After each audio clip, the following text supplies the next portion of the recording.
Yo. Yay! Happy holidays, Merry Christmas, Kwanzaa, and Hanukkah. Cheers. What are you drinking? I know it's a little late. I'm a day late here, but well, you go first. What is that? I got a Maker's Manhattan Classic. Ooh, I like it. Manhattan. That's whiskey, vermouth, Mm-hmm. cherry. Uh-huh. What am I missing? Threw some bitters in there. Bitters. And I got the big cube. I love the maraschino cherry, man. You're having a good time when there's a cherry involved. You can call me a pussy all you want, but it's a good time ingredient. It's a good time. I mean, it's the cherry on top, literally. You got it like a chocolate sundae or anything. The cherry Coke, you name it. Cherry helps. Cherry Papa Coke. cherry. That must have been like when it came on the Papa cherry. All that stuff. When Cherry Coke came on the scene, that must have been just hysteria. That must have been like the Beatles of drinks because Coke is already like a game changer, right? Right. When you had the first Coke, I mean, because cocaine. Sure. But I mean, it's America's drink. It was huge. Yeah, dude. I love it. A Manhattan is like a winter drink to me. It's like, it just puts me in a good place. Yeah. I'm having a lot of Manhattans. It's like a holiday drink too. Cause you're like, it's bourbon, but it's kind of got that sweetness. I love it. It's perfect because it's subtle, but it still has a great flavor. It's a perfect man's drink. You know, you're still having a cocktail, but it's not some frilly bullshit with a umbrella in it, you know? Exactly. You know what? It's like, I feel like everyone went old fashioned because of Mad Men. Everyone's like, Don Draper drinks an old fashioned. I'm like, first off, Don Draper will drink fucking anything. All right. He's a man. He'll drink a martini. If it's a lunch meeting, he'll do a Bloody Mary. He doesn't give a shit. He drinks old fashions, but I don't like I like the sweet vermouth. I don't like the straight sugar. I like to lie to myself how much sugar I'm having. Yes. Good point. Good point. Also, birthplace of you, which is kind of fun. It is fun. Like I got the Hurricane, which is the shittiest drink of all time, and it's a tragedy. It's a what do you call it? Like a natural disaster. It ruined my city, and that's our drink. And we have a Sazerac, but that's tastes like dog shit. You wouldn't drink these as often if they were called a 911. That would be there it is. There it is. Hand grenade. You got hand grenades also, which are fucking disgusting. Yeah, it's just sugary tourist hogwash. Yeah. You know. So, all right. Well, what the hell's a Shirley Temple, by the way? We're talking Coke, we're talking cherry. What is Shirley Temple? It's Sprite. It's I think grenadine. Ah, okay. It's weird. It's kind of like a kid's first taste of it's like a gateway to cocktails. Yes, exactly. Because like Sprite isn't enough. He was like, I need an extra kick, and you're like, all right. Yeah. And then you put the cherry on it. That's like the dressing. You're right. Yeah. It's a cocktail starter. Yeah. Really, all right. Yeah. What do you got? I'm going to make it in front of you. This is a special edition. So first off, shout out to the mom for, what do you call that? That was my gift, was the ice cube maker, the round cube. Oh my God. What a cool mom. Oh my God, dude. That looks great. All right. Then I'm joining you. Oh, I'm doing, Maker's Mark. I got to shout out Trey Wingo, my man who sent it to me, sent me the bottle. Great guy. All right, Wingo. Look out for his new podcast that just came out. I'm going to do a little two fingers there, much like Aziz. And then in the mouth, and then we're going. This is where it gets real sad. Ooh, no, it's not sad at all. I love it. I love the festive vibe you're bringing here, man. One of my favorite drinks, I always say eggnog is like Mariah Carey. I'm a fan, but after Christmas is over, I don't need it for a year. There we go. With the round cube. Yeah. Oh, shit. I should have joined you. Oh, that looks delicious. Stir it up with a big pen. You can do rum too, right? Or is it only? Okay. You can do rum, but come on, we're heterosexuals here. Yeah, what are we, pirates? Yeah. Rum exactly. Rum is a bit much, right? Yeah. Rum, it's not as good, and it's the weaker. It's not a drinker's choice. I think a real drinker likes a little bourbon. Well, the bourbon cuts the sweetness of the eggnog a little bit. I like that.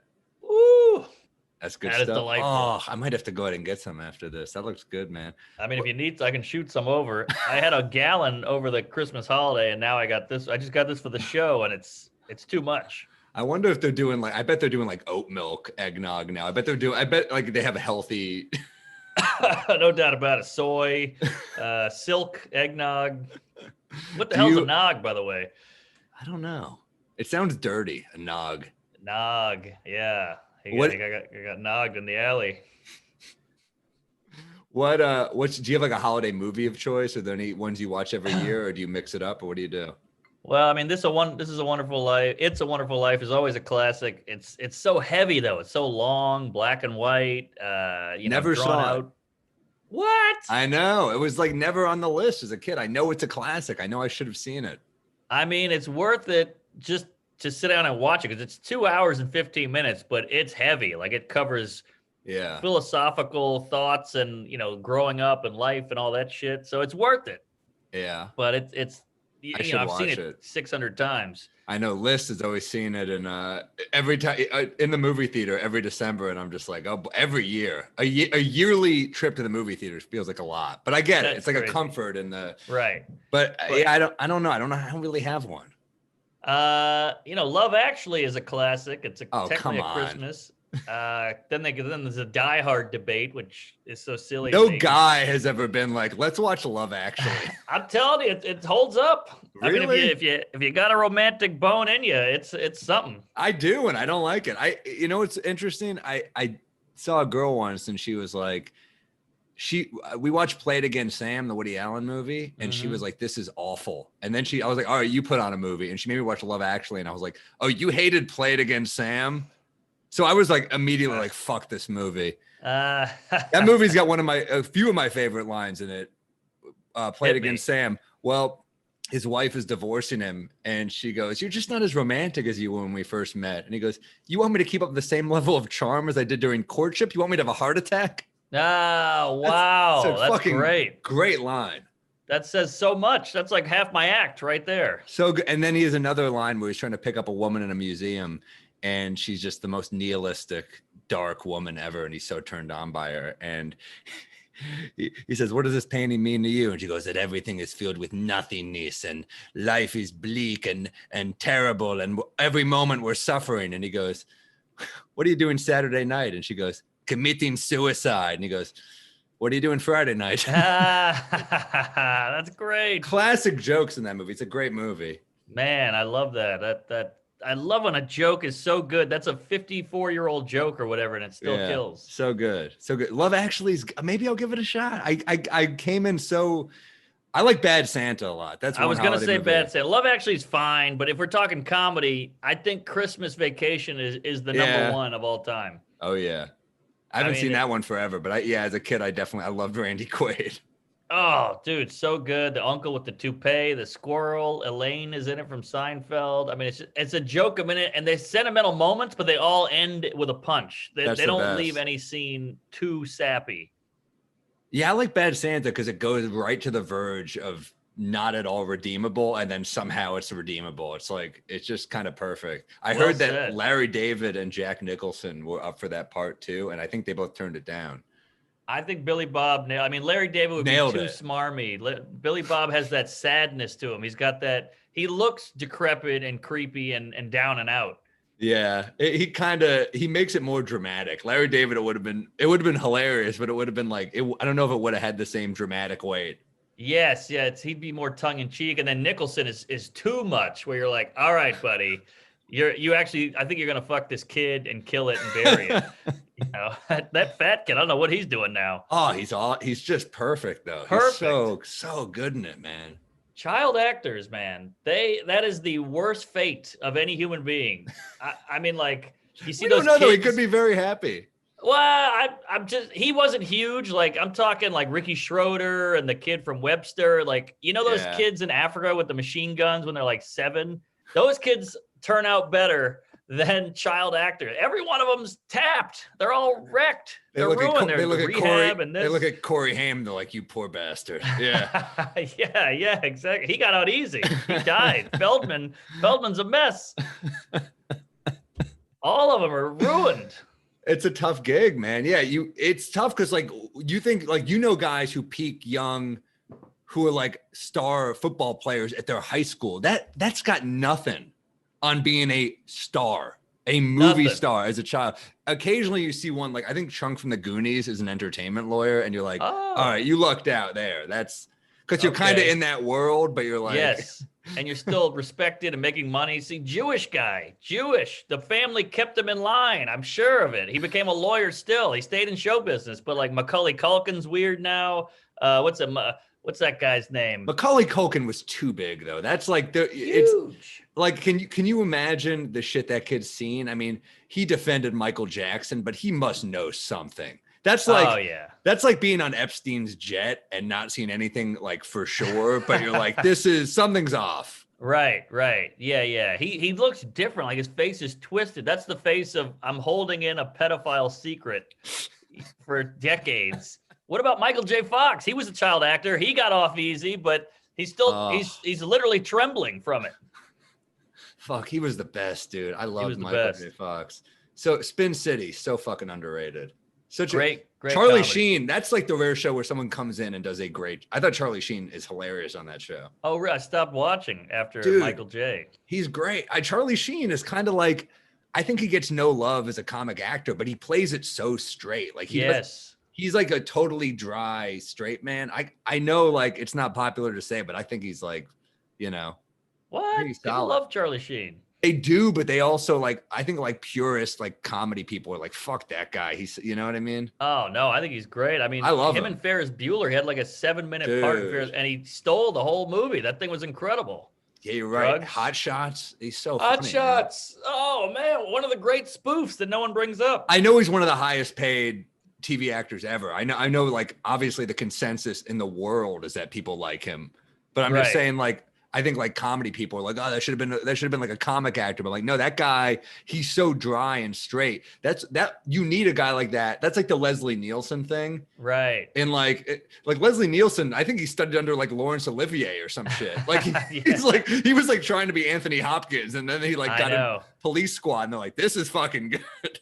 There's YouTube has such amazing videos. There's a documentary on Leslie Nielsen. And you're right, his early stuff, he was just trying to be Shakespeare and play it straight. He got some spaceship movie that went nowhere, and he was like the captain, and nobody saw it, but he just, tinkered along for decades, and then he got this, and he was like, fuck it, I'll take it. What else am I doing? And he killed it. Frank Drebin. Dude, Naked Gun is like, it's just, and if you watch like Police Squad, you're like, these one-liners are just fucking gold. Oh, like a midget at a urinal. I'm gonna have to be on my toes. And there's a million of them. Good. Nordberg. Oh, dude. Yeah. I mean, OJ Simpson. It's like so much you relive. You're like, holy shit, what a different time. OJ was a great comedic supporting actor in this shit. You're like, I know. Unreal. Man, that movie was good. Yeah. Joe List always brings up the scene where there's like 3 riffraffs, like at the baseball game, and they're in the Queen's box, and they go, what the hell? Get out of here. And like, oh, sorry. And they're just like 3 guys sitting in the Queen's sections with their feet up smoking. So fucking good, dude. Oh, it's so good. So good. That's how about just all the dancing with the Steve Reich? Fucking so gold. Great. Oh, so funny. I was actually just listening to, there's this podcast now. Speaking of, I listened to some of the Malcolm Gladwell on your recommendation. Loved it. I listened to the one on Howard Hughes and the guy who wrote the fake biography on Howard Hughes. And he got busted. I had no idea this story existed, but it's completely insane. Like, wait. Somebody wrote a fake biography as a book and sold it, and it did well? He sold it. No, it didn't. It never got released because Howard Hughes was a recluse. He was a recluse late in life, and this guy just gambled. He's like, look, I'm going to write all these fake flattering stories like that. He wrote this chapter that he told him, like, it was a fake interview. He and his buddy just went to like, I don't know where they went. They went somewhere on vacation, like the Bahamas or something, not the Bahamas, but something like that. And they would just get fucking wasted and sit in a hotel room and like fake the interviews. One night, one would be too drunk. So he's like, I'll be Howard Hughes tonight. And they would just tell these stories. He's like, and then I hung out with Hemingway, and Hemingway was like, Hughesy, you're the man, So they're just making up these stories. And Howard Hughes is a recluse. So they're like banking on the fact that he won't come out of hiding and they can get away with this. And And he's described him on all these shows. Yeah. he's like, yeah, I met him. And he's such a good liar that they were like, so what's Howard Hughes like? What does he look like? Because there were stories that his fingernails, he never cut his fingernails. Right. I have to hear he had long hair. And he said, he's an older man, but with the dignity of a man who is very good looking. Like he just knew how to answer everything. Wow. That's a real, like, what do you call it? What's the word for liar? When they lie a lot.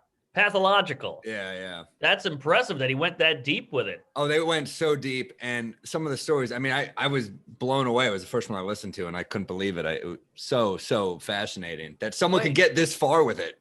I haven't heard this one yet. I got to listen to that. It's one of the more recent ones. Okay. I loved it. But you made me think about, there's another podcast. I've been listening to podcasts. I have a different recommendation, but I was listening to, there's this referee. I'm sure you heard about this guy in the NBA. It's called Whistleblower. Tim Donaghy was this referee who was like, all right, so he would, the NBA fans hate this guy because like he fixed games in the early 2000s, and he's a scumbag. He would just fix games, like, but they lie. Like, you could fix games, you could manipulate games. That's the difference, right? Like, you manipulate them. Those are calls that you're like, well, I probably should have made this call, but I could have not. But yeah. I can ref a game where I like slightly manipulate a game, but I'm not really fixing it. And this is kind of like, there's nothing questionable here because NBA is the only game really. I guess football you could argue too. But the ref is the biggest role in basketball because you can call fouls. I mean, right. You can challenge in the NFL. You can challenge now in the NBA, but this was before you could challenge, you know? Interesting. So, and even then it's like not as big a part of the NBA as it is the NFL. So this guy, so the mob was involved with this shit, right? There's people, it's crazy. The story's crazy. And I'll give this to the podcast. Out of the gate, Michael Imperioli starts doing voiceover. And I'm like, all right, I'm the target demo for this. Like Sopranos in basketball. It's great. Yeah. But yeah, dude, it's completely insane. Wow. I mean, you always wondered, like, you always hear players say that they get all riled up. They're like, he's biased. He's all for the other team or whatever it is. And it's true. I mean, it was true. And also, I mean, there's a famous game. It was the Kings versus the Lakers. And it was the Kings like swear they should have won this game. And the Lakers got like 40 free throws. So they just called everything a foul. And I don't think he was reffing that game. I can't remember now. I listened to it a couple weeks ago, but it was either him or some other guy that also had a questionable. There's like, you go through it and there's like, they said there's one ref in the NBA who doesn't cheat on their wife. It made me think of The Sopranos, where they like all make fun of Bacala because he didn't fuck around. Right, he didn't have a guma. But it's like hilarious. Wow. Can you imagine listening to that and you're like one of the wives of an NBA player and you're like, well, it's not my husband. He's right. Unbelievable. That's kind of a genius thing because you give that one out, Everybody's just like, oh, it's me. It must be me. I'm good. Completely crazy. And yeah, I mean, all these guys were kind of most of them were on the take. And that was Tim Donaghy's whole thing is like, I'm not the only one, but he's taking all the heat. I mean, he's out of the game, he's long. I mean, obviously he's out. Is that jail time, you think? Because I mean, that is like tons I think he did some time, and I listened to this a few weeks ago. I think he did some time in jail. Yeah. Wow, that's why. And the mob involved is so fucking wild. That's so old school. Any sports betting, you gotta imagine the mob's got some stake in that shit because the house always wins, right? So yeah. Damn, George Carlin always ended a lot of bits with like, and then we'll get the mob to bet on it. That was like a big punchline of his. He'd be like, here's what we'll do. We'll electrocute their sack and then see who dies first. We'll get the mob in on it. Then the heads will roll in the little holes and you bet on who's going, all that shit. And I was just listening to some George today and he had a mob bit like that. It was so funny. That's fun. I tell you have a bit about how the mob should do the news because they already know what's going to happen. They're like, a bunch of people were found dead tomorrow. And then that would kill. And then he'd go, the winning lottery numbers are, and that would like an applause break. That was like a clean Attell. That was like a late night joke. That's beautiful. I mean, Attell was pretty clean back in the day. I think because you kind of had to be a little bit. And he's got a Montreal set. He's got hair. It's so. I remember this. It's got to be late 90s or mid 90s, and he's killing. And that joke is in there, and it's such brilliant stuff because. I mean, he's brilliant now, but it's a lot of this, a lot of that, a lot of like vibrator, butt plug or whatever, which is all great. Midget this, midget that. But he had to be clean, and it's still brilliant and still a telly. It's so interesting, yeah, because like you're right, you had to be kind of cleaner back then. I remember like Joe Mackey and I took this class at the comic strip when we started, and this guy DF Sweedler who taught the class he's a great guy, and he would just always tell me, he'd be like, you got to write clean before you can write dirty. And I was like, man, what great advice. Because great. He's right. I mean, he's like, he said, because he said to me, he'd use Italian guys like that as an example. He's like, your favorite dirty comics can write clean. Exactly. I thought that's such a great note. It's a great note. Also, it's real comedy. I mean, I hate to say that dirty is obviously real comedy, but if you can write a clean joke, that's like, okay, you've written a joke, because a dirty punchline will get a laugh usually. So if you can write a clean punchline, then you're like, all right, you really wrote a real joke. For sure. You didn't just, say butt fuck at the end or whatever, which is funny, obviously. We all have jokes where we're like, man, that hit 10 times harder because we said fucking or fuck. And then you're like, how strong is that joke? Of course. I used to have a fucking whatever, and I said freaking on TV, and I remember I showed up, and a bunch of comments were like, hey, what's up? Nice freaking day. And I was like, all right. It did not hit as hard? Yeah, it didn't hit as hard, but it really stood out, that freaking, because I never say freaking. I'm always kind of like, if the joke's good, it works either way. But sometimes you need a fuck. I mean, I'm not like super judgmental about that. I think sometimes you need a fuck. I agree. Well, if you save them, like some people just fuck every fuck. But if you save them, they can be utilized perfectly. Like you had a bit. Oh shit! It was in your Comedy Central hour where you said "fuck" was the punchline. Like, what the fuck? And it kills. Now I can't think of it.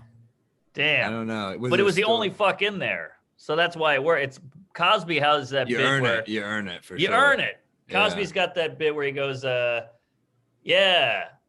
Cocaine? What if he's an asshole? Yeah. Cocaine intensifies your personality. He goes, what if you're an asshole? Yeah, cocaine. Yeah, exactly. And it's just like it's like a 4-minute, it feels like a 4-minute applause. Like they're going nuts because he never uses them. That was a long joke to reveal the punchline that Cosby is a cokehead. Is that what happened? Yeah.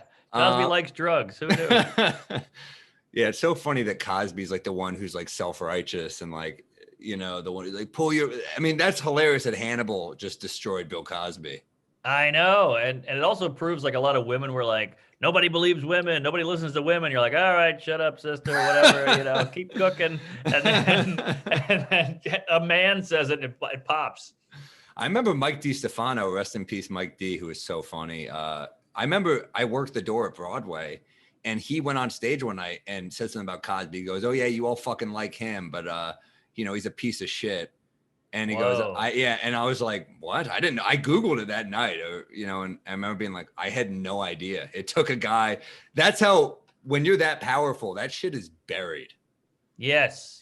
Lawyers and whatever, the chunk from the Goonies was burying that shit for Cosby. It's true though. Like it's all buried. The honorable judge, fucking Joe Pantoliano from Goonies and his mother. And then, hey, you guys. That's how he walked in. Chunk, your rebuttal. Stop calling me that. Anyway, yeah. Yeah. No, it's true. All right, fine. Sustained. Do the truffle shuffle and maybe I'll fucking do it. So that's interesting. Yeah, he Cosby, man. Do you have a rec for this week? Well, it's a little basic, as the kids say. Holiday it's a little season, hack, man.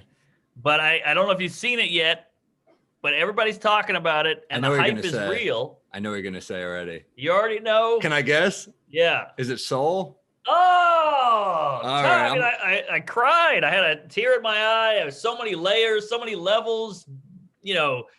Brilliant writing. Had a great message. Did you see it? No, I'm gonna see it. I'm gonna watch it with Salacuse.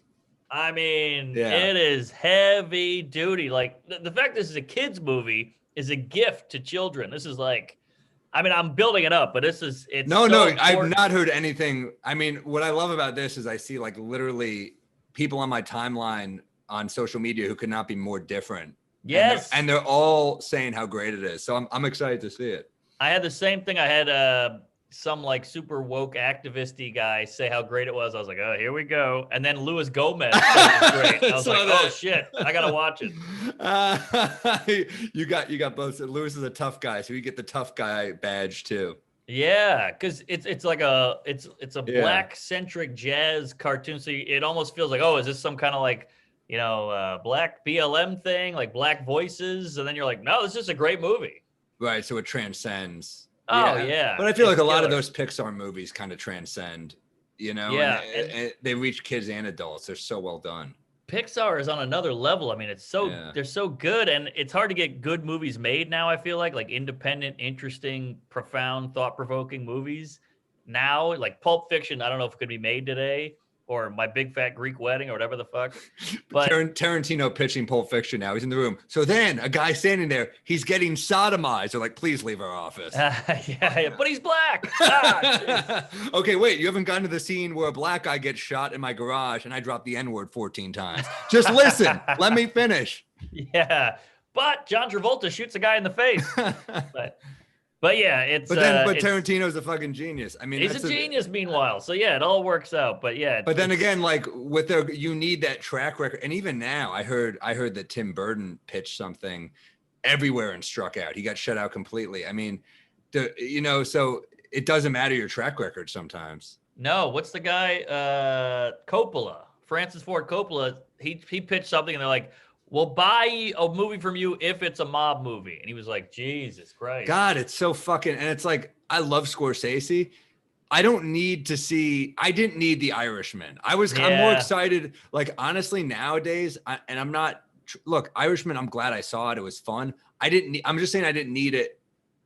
Imagine, I remember showing my girlfriend the fucking, I showed her that first. She had never seen Casino or Goodfellas. So Jesus. She's like, this is just a way better version. I'm like, yeah, that's what it is. And then 10 minutes into Casino, she's like, I'm good. I get it. I'm like, all right, turn it off. Like, imagine watching them in that order. It's just fucking weird. So right. I want to see different shit. So you see Shutter Island, you're like, well, this is different than his other shit. That's why I kind of like seeing it, Right. The Departed, I know it's another like gangster movie, but at least it's like a different type of gangster movie. Yeah, it's Irish, it's Boston, it's police, it's not mob. But yeah, you're right. And it's a different, like, and even just having Nicholson instead of De Niro. Yes. It's like, all right, it's got a different, like, I love De Niro, but it's like, all right, at least it's like a different vibe. True. Yeah, it was Alec Baldwin, Matt Damon. Dude, yeah. Every time Baldwin and Mark Wahlberg speak in that movie, it's like, it's gold. I mean, who are you? I'm the guy who does his job. You must be the other guy. Fucking great lines, man. Yeah. You two-faced Irish lace curtain fuck. But yeah. I like how every cop in that movie just knows James Joyce. I'm like, oh, you guys just all read Joyce? That's all? You fucking. Oh, yeah. So good. But yeah, you showed her The Irishman. That's like starting with anal and then being like, look, I can eat you out. And she's like, no, I've already seen it. How about a I'm kiss? Good. I got it. You can't start with that shit. Yeah. But yeah. We you. appreciate. I'm with you. And it's no. That's it's a tough pitch now if you haven't proven it a million. And then even if you have proven it, people are like, what? They just want what's the guaranteed box office success. But like so many of my Scorsese picks are not I love After Hours so much. I love the king of. I mean, look how inspired Joker is by King of Comedy. Like you can retell something without retelling it exactly. That's kind of the point I'm making. And it's almost like feels like they're making people retell the exact thing. And it's like, well, that's just the same thing. We just change it just a fucking little, man. I know. That's why I hate these fucking execs. These execs drive me crazy because obviously they're trying to keep their jobs. They're trying to make money. And it feels like they're scared. They're so scared. Studios and the networks, it's all morphing right now. We're in like a transitional period and they know it and they just want to make that quick buck. And then they lie to you. I mean, we've seen it as comedians where they go, oh, I love Pryor. I love Carlin. You're like, Carlin would be struggling right now. He'd have 8 podcasts. He'd have a TikTok. He'd have all this shit. It'd be a nightmare. Yeah, Netflix would be like, we have white comics already, George. Sorry. We know you're really funny, but we have, I mean, it's hilarious. Exactly. It's so transparent and the fear is so obvious. And I know. And then they're such hypocrites because they act like, oh, we need diversity. And you're like, all right, I'm all for diversity, but I'm looking at the boardroom and it's 17 white guys and 1 Asian lady. Like, where's the diversity here? Exactly. You guys get diverse and then yell at me. What the fuck? I know. We need diversity. It's like, all right, white guy named George. All right, you're Yeah. very diverse. Yeah, thanks, Ted. I got yeah. it. Now you're gonna get back in your Ferrari and go to your gated community that's all white. And it's like, look, I'm He's all like, for whoa, diversity, but like, whoa, what do you whoa. want from me? I have a Hispanic and an Asian maid. Okay, why don't you back off? Yeah, No, hey. it's so obvious. But yeah, I mean that the problem is they only see the truth of it is they see dollar signs and they're like, how can we make money right now? And then sometimes the shit you don't expect is the one that's gonna pop. Like I was reading that Jordan Peele wrote Get Out as like a fucking gas. He's like, this makes me laugh. I'm gonna write it. He didn't write it thinking he was gonna sell it. So sometimes you sell. Really? Like I think maybe that was because it was like 5 or 6 years ago, or maybe that's because like I mean I think about that, like a horror movie that's racial, like that's a fucking hard sell. I think. Oh, for sure. Yeah, definitely. But I think the country it wanted it so bad. That was a huge hit. That's one of the best movies of the last 20 years, I think. Yeah, that was timing too. That was all timing. Yeah, that was perfect. Well, they also changed the ending. They changed the ending because it was going to be darker originally, and people wanted a more uplifting ending. And by uplifting, I mean his white girlfriend stabbed to death in the street or whatever. Yeah, well, where do you go with what's the darker one? Rape? Well, the darker one is that as he's killing her, the cops show up and arrest him, and Rel shows up and in prison and is like, "What the fuck happened?" Like, so the darker ending is like everyone dies and he goes to prison, right? Which like like I'm glad that's not the fucking ending. I wouldn't want to rewatch it as much. Like you are looking forward to him killing all those motherfuckers. That's a good point. Yeah, that's a good way to end it because at least there's some relief at the end. But you bring up the police and the black, and I thought I had a good point here. People keep doing like the Santa Claus is black, and I thought he can't be black because he would have been killed by now. I mean, he's in a house, a cop would have shot him. It wouldn't work. He'd at least be arrested. What did this get met with resistance by someone? Well, but I'm saying I'm with Jordan Peele here. This could be a great Jordan Peele Christmas movie. Oh, like, yeah. Black Santa wouldn't work because the first house he would get popped. That was my big. It's another big tweet. Another gig that Tim Allen loses. Yeah, exactly. And he'd be late. All right, but no, I tweeted this and like all these black guys like, hell yeah, that's too true, funny but too true. It was a nice moment. But that's funny. That's a good angle. Yeah, there's something there for sure. That is something about. I'll give you my rec too as well. I'll give you this guy, Paul Nepper wrote an amazing book. I want to shout him out on our thing. It's called The Knicks of the 90s. It's incredible. So good. I rec'd it to biggest Knicks fan I know is Jerry Ferrara, the actor. Oh, wow. So I had him send one to him too. He was like, this is one of the best things I've ever read too. You can't get bigger praise from Knicks fans than me and him because we're the most fucking diehard. There's this one story in it that, dude, these 90s Knicks were like, so Anthony Mason was like one of the enforcers on the team. And he would always say like, we're either going to win the fight or we're going to win the game. Like we're going to win one. They were so tough. Yeah. And Pat Riley was like our cool ass coach, like slicked hair, Armani, like decked out, well-dressed. And, he was intense. Like he was like, you better fucking fight. You better give it all. And they never won, but they were just the coolest fucking this close team. They went through Jordan. Jordan's going to make it hell. So after a game, like he was all about trusting teammates. And this one story I just loved is like, they got blown out and he was so angry and he's in the locker room and he takes his head and just in his nice ass suit, just dunks his head under ice water in this ice bucket and he won't take it out.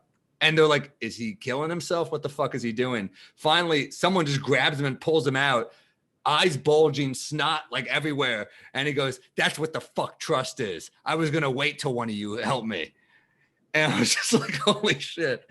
Whoa. How great is that? That's Stories amazing. like that. So Knicks of the 90s, it's on Amazon. It's worth the read. If you love not just basketball, but just great stories. It took me back to being a child and loving this team more than anything. And wow, where's that 30 for 30? They have a couple. They did one Reggie Miller versus the Knicks, but it's a bummer because Spike Lee is funny as hell in it. But it's like it's a bummer because it ends on the Knicks losing, so that bums me out. And then Michael Rappaport directed When the Garden Was Eden. When the Garden Was Eden. Sorry. Oh, great it's title. Bourbon. Yeah, it's based on a book by Harvey Ayrton, who's a New York Times writer who's fucking great. So the book is a little better than the movie. But the movie it's solid. It's just the movie is, you can't recreate some of the shit that's in the book. It's like, so right. I mean, having a mixed race team in the 60s, 70s in New York is fucking symbolic when they're the most chemistry wise the best team. So that's kind of heavy. So it's hard to capture that shit and also Dave DeBuscher's dead, so you're missing like one of the big guys. But anyway, that's my rec. I loved it. That's great. So wait a minute. I mean, forgive me here, because I'm from New Orleans. We have the Saints, and they're notoriously bad. But then they won the Super Bowl, and that was an amazing game. 2010. That was after Katrina. So the city rallied behind Drew Brees and all those cool players you had. I mean, that was a cool team, man. Yeah, we needed that. And but my question is, were the Knicks ever? Because all I hear about is the Knicks is like a punchline, Yeah, I saw the clip from the movie Soul. I saw that go around. They shit on them. But when were they good? When were they bad? Have they ever been great? What's the word there? They won in 69-70, and they won again in 72-73, and they haven't won since then. Those are the two times they won. The play-by-play guy for the Knicks, the commentator, Walt Frazier, was on the team when they won. He was the star. He was awesome. He's fucking hilarious. He's still the best. But I mean, it's been a while. The 90s, they were very competitive. They always came like very close. They lost in the finals twice, so they were close. But yeah, dude, my first memory of basketball was losing to Houston, and I was just like, wow. I was like, oh, clearly we'll win if we're this close. We lost by one game. So it was like, set me up. I'm like, I was spoiled with this team of characters and cool guys, and they never figured it out. So it's brutal. But it sucks as New York is like the city. It's the jewel of America, whatever, biggest city in the world. New York Minute, never sleeps. And then LA kind of sucks. They're no New York, let's be honest. They got their moments. They got the beach and the Sunset Boulevard and Hollywood, but they won so many. Yeah, it's tough. Like Boston is the most, but Boston won like a shitload of them in the 50s and 60s. So it feels like LA has the most because they like throughout time, they had Chamberlain and Jerry West. I mean, you're not a hoops guy, but you know these names. Yeah. Just from fucking, you know who Wilt Chamberlain is. Right. He's also the only guy to drop 100 in a game. Wow, Wilt the Stilt. Then they had Shaq and Kobe. Well, and in between that was Magic Johnson and Kareem Abdul-Jabbar. So like and then now it's LeBron and Anthony Davis. So like they've never really had a long stretch of sucking. So yeah, it's tough. I mean, and New York is like every other block. There's a fucking court. Like it's such I know. It's in our DNA here. So it's tough, but also like I'm okay with losing as long as you lose with character. Sure. It's just we've been horrible for so long now. But like if you lose, like in the 90s Knicks lose, it hurts. But you're like, oh, at least we're fucking cool. At least I'll like rep this team, Yeah, but then you got Brooklyn right over the water there. And they're doing great. They're gonna be in the finals, I think. They're so good. Is that weird? Is that bittersweet? It's heartbreaking. Yeah, because you're like, you're right here. It's just a different borough, but it's still New York, but you're good and we're not. What the fuck? Well, Kevin Durant and Kyrie Irving are two of the best in the league, and they chose the Nets over us. The rumor was that they wanted to come to the Knicks, but like one thing that it's like they just said the Knicks aren't cool. That's what Durant said. And then what? Yeah, it hurt, man. And then also the Knicks make all these dumb mistakes, like our practice facilities in Westchester. Who the fuck wants to go to Westchester? Now we're gonna jump on the Metro North just to practice? Exactly. Well, I think they got a car service, but who the fuck? Like, you don't want to sit in a fucking car. That's a half hour. Or 45. I mean, more, in traffic. You don't want to. So it's like, also when you're sore, wouldn't you rather just be in Brooklyn? Like, I don't get why you can't just get a practice facility. So that sucks. And all these little things where you're like, I mean, I just, in my heart, I can't. My brother and I went to a game once and he was like, I'm going to be a Nets fan a few years ago. And I was like, all right. And I can't fight you. And then he showed up in a Knicks jersey to the game. And I was like, I fucking knew it. And he's like, yeah, I can't leave. So, All right. You relapsed. But that's the thing. It's like, it's not cool, but let's make it fucking cool. Also, I think it is cool, but let's make it cool. It's like, hey, look, we went on YouTube to do our specials. That was a loss in our eyes, but now I love YouTube. Now I'm like, fuck it. YouTube's the spot. Yeah, this is fun. Spot. And this is fun. What we're doing right here is fun. So, yes. YouTube I love the eggnog looks fucking good, man. It's going down too easy. I got to slow down. Dude, that's the thing. These Manhattans, I'm gonna have like 5 of them because they're so good. That's the problem. I know. Speaking of which, it's gonna be weird. I'm in Tampa this weekend, and Bobby Jewell's not gonna be there. Oh man, my favorite. He sold it, right? Yeah. Can I tell my favorite Bobby Jewell story? Please. Bobby Jewell, for those listening who don't know, he ran this club called Side Splitters in Tampa. Just ridiculous guy. Like, would just shit on you. Yeah, shows up in like a Charlie Sheen 2.5 Men shirt, but then he's like 58, half in the bag, got a fucking pinky ring, a hairpiece, shows up drunk in a Mercedes to pick you up from the hotel, blasting Jersey Boys, and you're just like, I mean, this is so this dude is. He's a New York guy, but he's like all Florida now. It's like the New York has left him. He's become Florida. Yeah. So he's like, what's up, pussy? That's his greeting. He would go, you fucking liberal New York fucking queer. That's what he would call me. And I'd be like, hey, Bobby, you fucking pussy. And his big one would go, he'd get 2 inches from my face and go, I leave pieces of shit like you in the dirt. And I'm like, yeah, you can outdrink me at 58. That's a bad sign. That's not good. Yeah, you smell like a strip club and you look like the owner. What is going on? He looks like hell. Dude, I remember they put me in the condo one year. And I'd been in that shitty little condo so many times, coming up featuring there. Dang. And there was like a bigger room, and I walked there, and the guy who's opening for me, great guy, I end up becoming buddies with him, but he's in the room, and I'm like, it's my birthday, and I'm like, I'm depressed already. So I go on morning radio trashing him to Mike Kelta, who's like the big radio guy there. Yeah. And Mike is like, wait, he put you in a condo, not a hotel? And I was like, yeah, he's a cheap piece of shit. And I start trashing him, and it's killing on air. And I get off radio, and someone goes, there's a phone call for you. And I'm like, uh-oh. And it's Bobby. And he goes, well played. The hotel awaits. He had someone drive me to a hotel. You see, he's a decent human after all. He respected that I went at him on public, like instead, like he's like, that's how you do it. You trash me publicly. It's like an old school mentality. I love that. And I remember he said to me once, he goes, you know what? He's pissed drunk. He's smoking a cigarette. He goes, you know what I want to see? You, Joe List, and Nick DiPaolo own a room tearing each other to shreds. I said, why would I like both of them? Why would we do that? And he goes, cost. It's like a fucking villain. He's just, wow. I love it. If he was in a movie, you'd go, you got to tone it down. It's too over the top. You got to bring it back a dial or two. I had Dina Hashem open for me at one of the weekends there, and he cooked for us. He was like, let me cook you a steak, and I'll cook you like a real dinner at my place. And we get there, and it's me, it's Bobby, it's Dina. He's in the car already, like telling me, like he had just had like a girlfriend who for the first time, he's like, we're finally making it work. And I'm like, oh, that's great. And then when he picks me up in this ride, he goes, we broke up. And I was like, oh my God, I'm so sorry. Are you okay? And he goes, please. I was about to leave her in the dust myself. Like, there's never a vulnerable moment. No, never. So then he drives us to the place. He's got the model home. So it's like, nothing has changed. Like, this is the way they show the house. He just kept it that way. Yeah. So there's no heart to the home. It's just like, this is how it would look if you were showing the home. Right. So he's cooking us steaks. He's pouring us wine, baked potatoes, great size. He's a good cook. Wow. And then I was like, wow, what a lovely. And Dina was like, I can't believe he's this kind. Like, I'm kind of. So then we're at the club later that night. She's like, I wonder if he'll show up. And I was like, oh, he'll show up.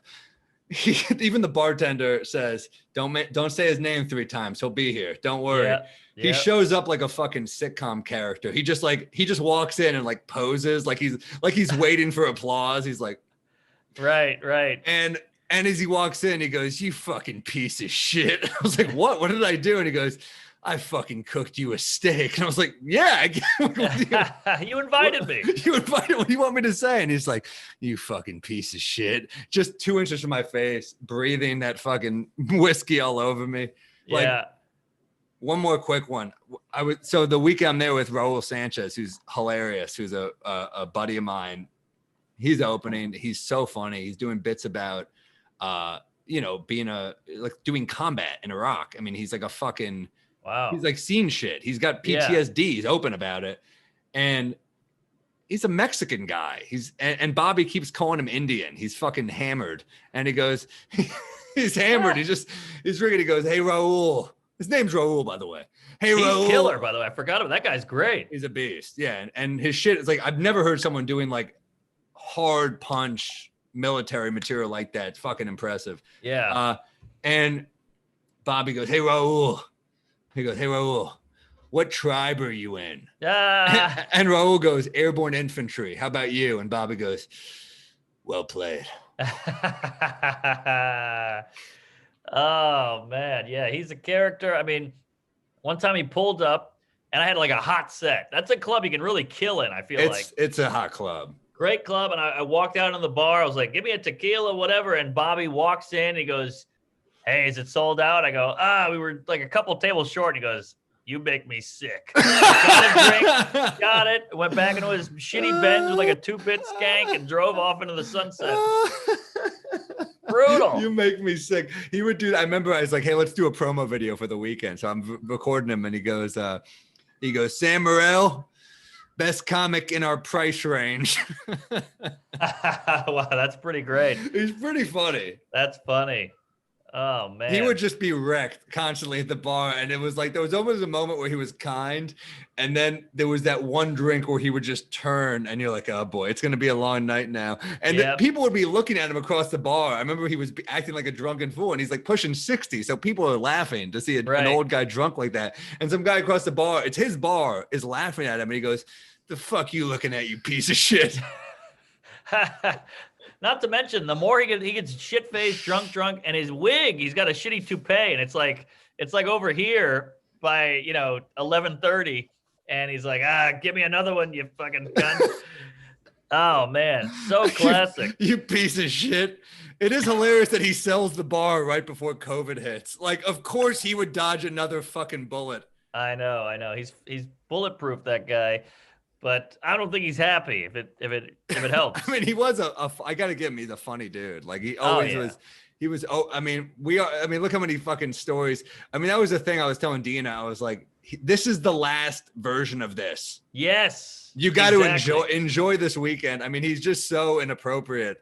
And so he's hilarious. That 80s club owner. I mean, he's got stories about Kinnison and like Jimmy Schubert and Bill Hicks and all that shit. All those like Ron Bennington, all those Florida guys. Oh, Bennington's a fucking beast. So funny. Yeah, he could go on all day. And I don't know. Hope he's doing well. You never know with that guy.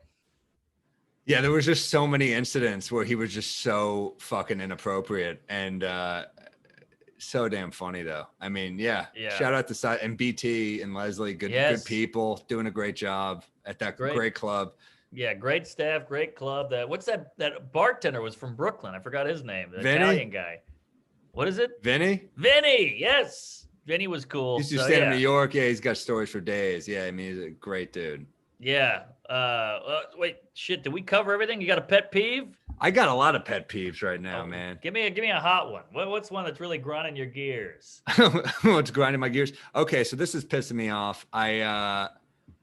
Like everything is fucking automated now. Everything is bad right now. I sound like a grandpa, but like, dude, anything that goes wrong, they're like, "Oh, we can't do anything." Like, I'll give an example. I went to fucking Best Buy the other day, so you can buy shit online and then do store pickup, right? So they're like, "All right, yeah, bought." And then you go to the store and they're like, "Oh, it's not ready." I'm like, "Not ready? It's in the store. Send someone to go get it." They're like, "It's going to be at least 15 minutes." I'm like, 15 minutes? Like, and of course it takes longer. And I'm like, I can find one in the store. Just I already paid for it. So you're just sitting there like an asshole. So I get a new computer because this shit's crashing all the time. And I get home and like, little shit we need, like Microsoft Word we need, obviously. I got a Mac, so it's like you need to buy it. And like, so I buy it and they're like, "Oh yeah, it's not available right now." And I'm like, "It said instant download." And then so you can't even get people on the phone. It's all on the computer. So I'm talking to the guy on the computer and I'm like, "Hey, like what's going on?" He goes, "Oh yeah, this happens all the time." And I go, "Why?" That's a bad product. It's called instant download. Fucking give me the instant So it's like, I mean, Best Buy is really incredible. We're like, where they're like, "All right, well, we have the best value." And I'm like, "You have the worst service I've ever fucking seen in my life." Like, it's incredible. Like, and I get it. It's a pandemic. No one wants to do everything's a mess right now. But like, that's why I need some stability in my life. It is a pandemic. Just make a fucking app download. Can I just have one thing? I tried to buy the crazy. NBA League Pass. It just won't work. And they don't have, it's like $1 billion, multi-billion-dollar organization. They don't have a fucking customer service on the phone. So everyone I talk to online is like, hey, oh yeah, we don't know what's up. And I'm like, so fucking get a phone line. Yeah, exactly. But they don't want to answer the phone because that's another guy they got to pay. It's a nightmare. That they've actually figured out a pretty genius system where they just have an automated thing, and it just is so annoying that you go, I'm out. Fuck it. I give up. Yeah, but then now you're going to your credit card company like, hey, fuck you. I'm not paying for the like. It's all going down to the credit card company now. Right. And then they go, well, he already paid, and then you got to cancel it, and that's kind of a pain in the ass. So you go, ah, shit, and then they just got your money. Yeah, it's all a fucking pain right now. That's my pet peeve. It's just generic, but like the world is fucking on fire. Just let's let basic shopping be decent. Like we've got the technology. And computers are just taking human jobs. And guess what? They're doing a bad fucking job. Let's get a human. Let's get a human to do that job. I'm always the guy press zero because you just want the lady. Give me the lady. Yeah. That's all you want. It's a nightmare. But I assume they deal with such lunatics and idiots that they have to do that automated menu just to like weed out those people. Like, oh, you just forgot that you had to plug it in. All right, push 3 and we'll help you do that. But yeah, it's still like, give me the fucking operator. Give me a human. What do you have for a peeve? I'm with you on that. I hate the automated. Hate it. I can even do stuff on automated with the bank, and I just go to the bank. I'd rather just not. I go to the bank too. Yeah. I'd rather go to the bank. Mine is with my gal. I don't know if your lady does this, but this hit me the other day in the shower, and I said, I gotta tell Samsonite this because it's such a fucking pain. It's always not good enough. Like we were on a trip, we went to Italy. And we're in the Amalfi Coast. This is the I remember that. I couldn't believe you did a vacation. You're like me, where your fucking list always says we're married to the sea. Yes, exactly. C word.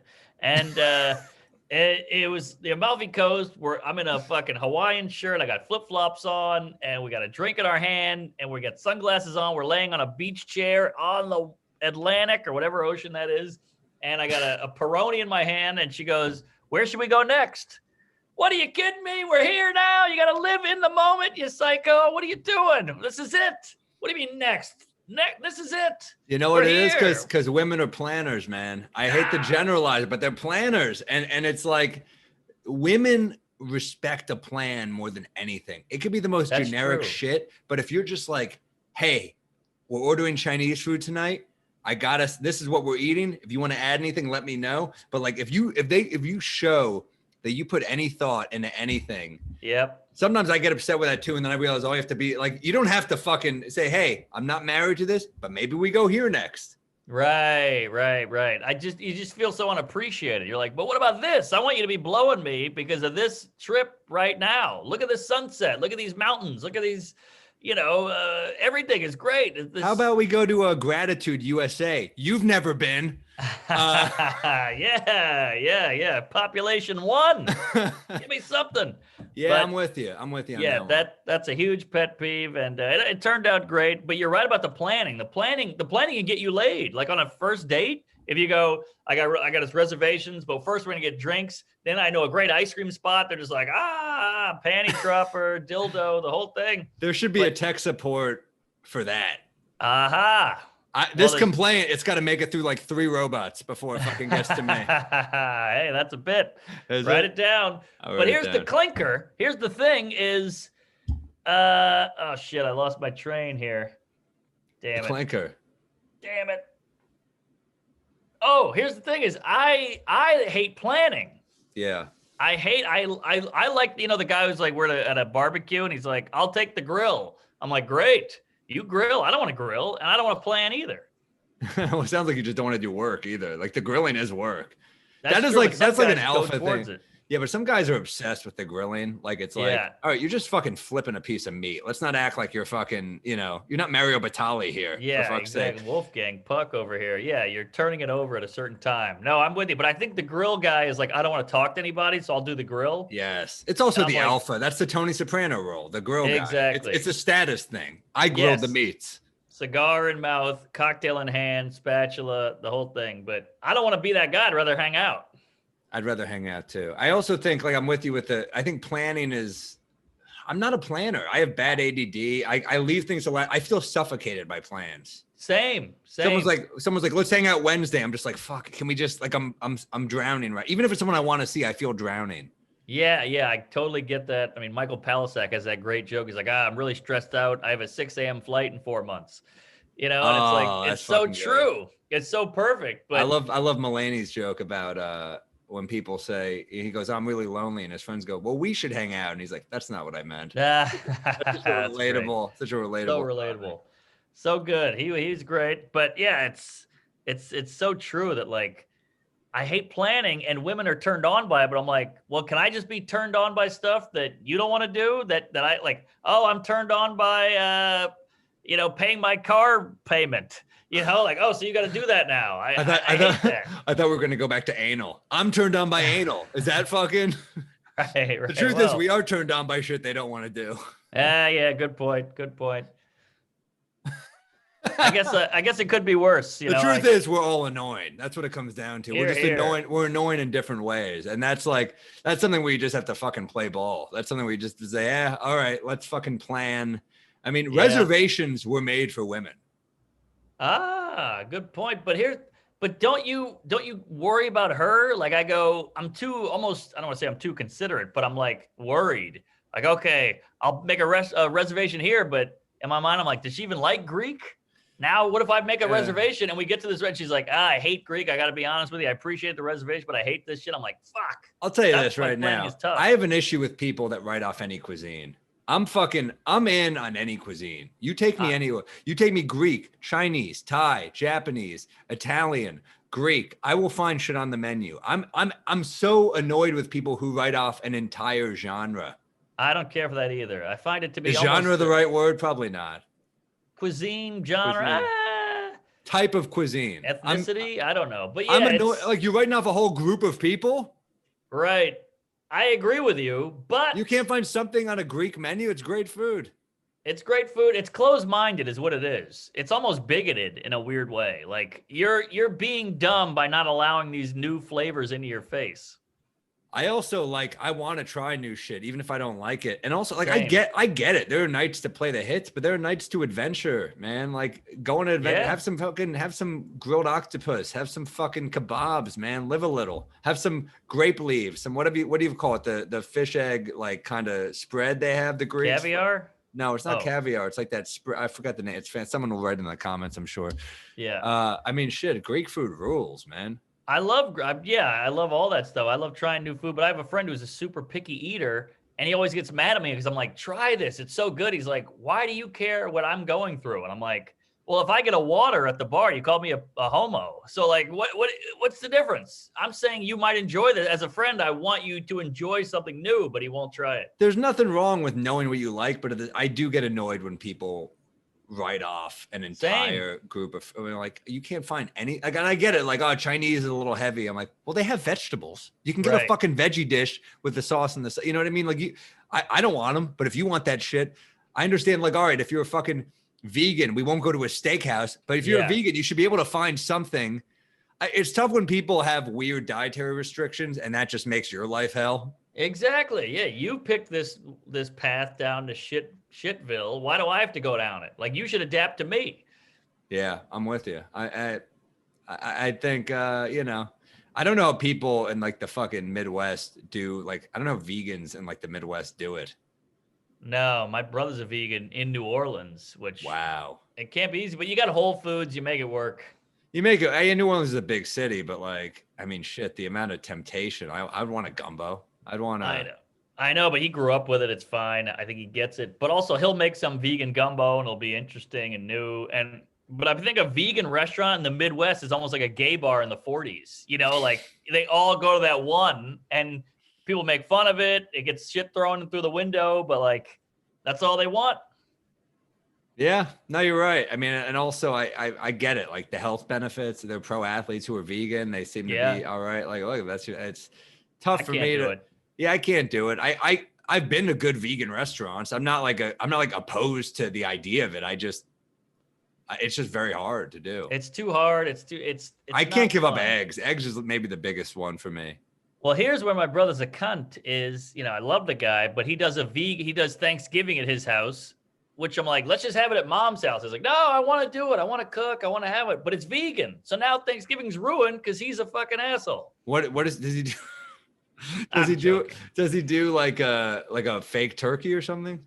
He'll do a turkey, like a half turkey, like a big turkey piece for us, but then the rest is like some kind of bread and then some kind of weird. Who wants vegan stuffing? Stuffing is the star of the show. Of course, it's horrible. It doesn't work.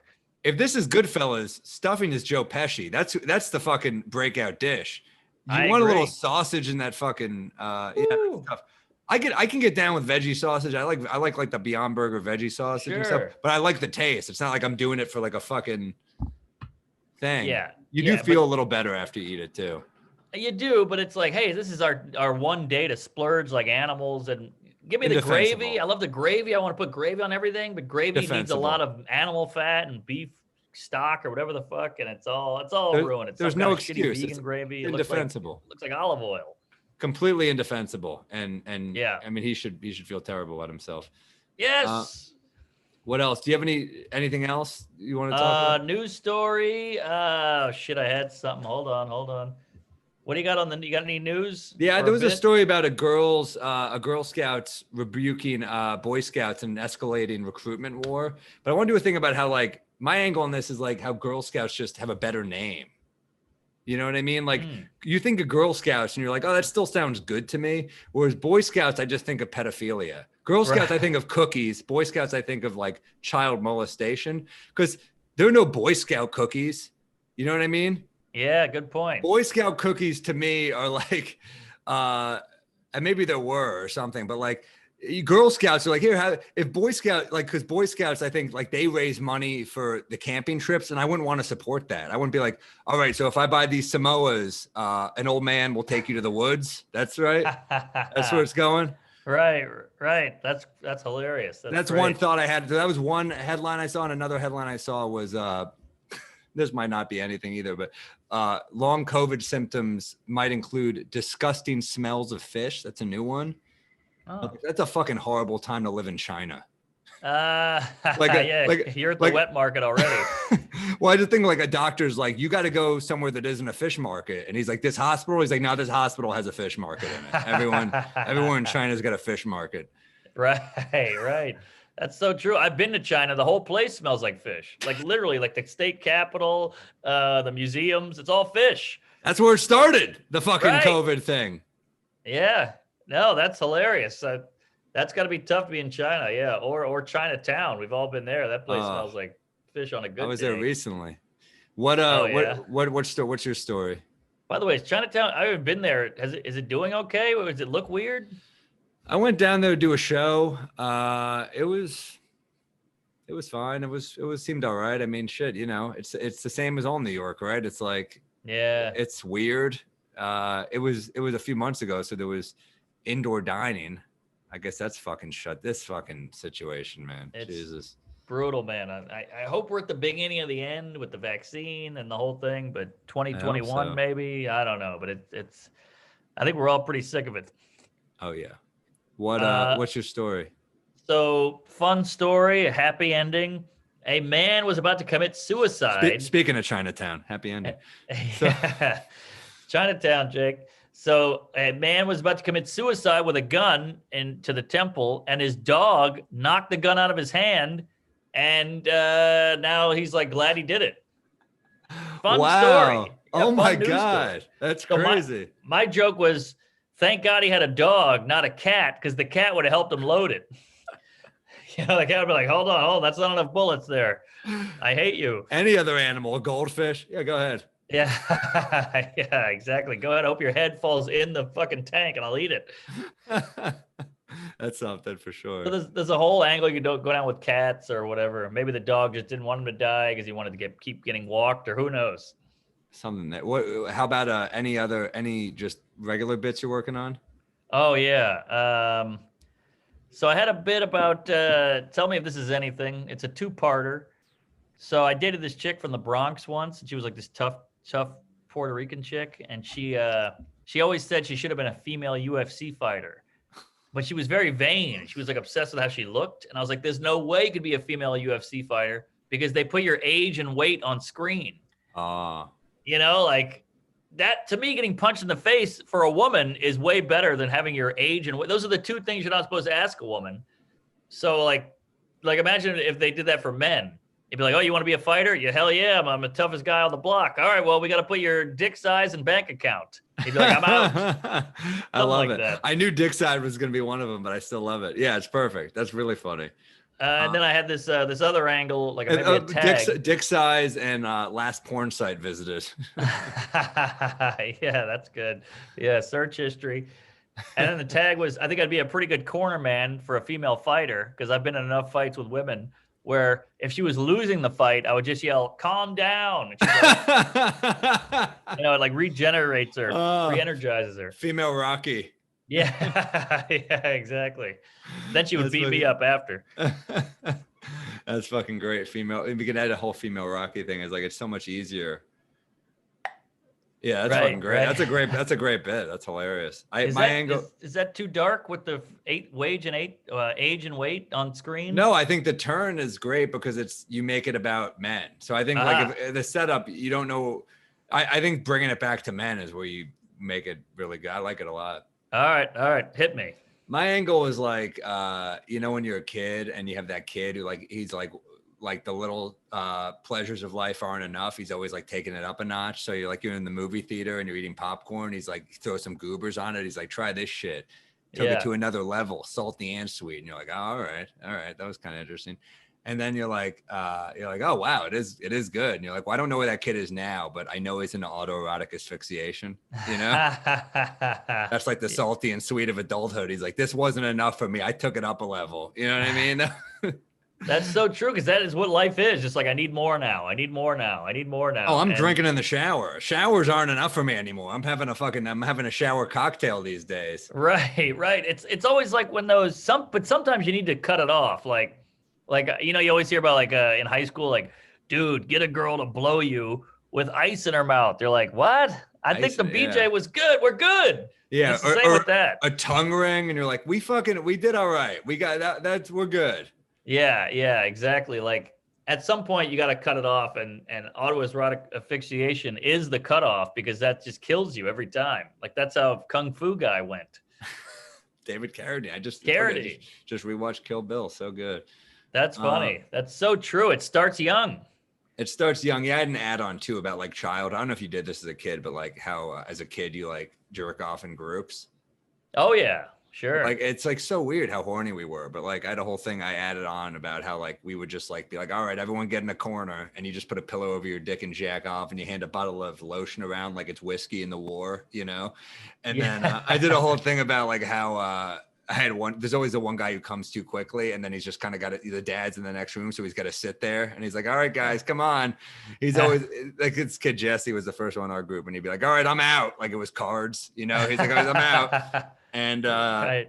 So that, I kind of had, and then I did a whole thing about like one of my friends from our original jerk off group died, so I was like grateful I didn't have to speak at his funeral, because like that would, I don't know if I would have been able to resist as a comic, being that's like great. Like Harry always loved the left quadrant. That was his That's great. He went the quickest again. Here we go. Boom.